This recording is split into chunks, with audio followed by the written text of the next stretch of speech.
If you are watching this, it means I am dead, deceased, passed on, returned to my Maker, in a better place, or whatever euphemism you'd like to attribute to the cessation of my earthly consciousness.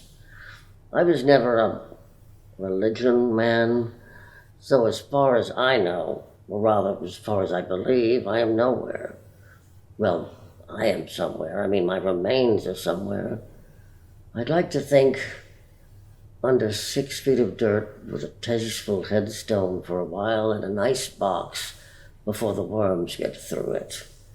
Of course, if the family is frugal, I may be nothing more than a heap of ashes in a Ziploc bag with well-meaning intentions to be dusted over somewhere while police aren't looking. Regardless, I am gone, and you are here listening to this, likely in my attorney's office, hoping to find out what is to be done with the small fortune I have left behind. Having no heirs and shuffling off this mortal coil a single man, that decision comes with a bit of mystery, and I imagine a great deal of suspense. I could bequeath my entire estate to my sister Fran and her husband Carl. Then in turn it would be passed to their children, David and Rebecca, for whom I hold a far greater fondness than for you, Fran, and especially Carl. I could also leave everything to my brother Ronald and his unfortunate wife, whose name escapes me at the moment. Ronald and what's her name? If you were in the room, you are free to leave now. You received nothing. Sorry to spoil things so soon. But before I get to any great reveal, I must address the elephant in the room, the elephant that has grown so large that it has driven a wedge between me and many of the aforementioned parties for many years now. I have always thought of myself as a man of science, a man of invention, a man who brought light where there lied darkness, a man who brought relief where there was pain. Of course, I aspired to be an Edison, a Salk, an Otis, a Tesla, or even a Da Vinci. But alas, the greatness of those giants eluded me.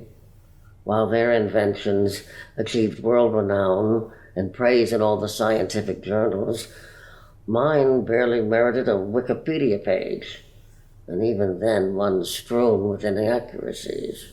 But no matter, for in the end, my contribution to the world and the resulting personal wealth may not have earned me a place in the annals of history, but I can say with a great deal of confidence it did bring many men, and even some women, a great deal of personal satisfaction.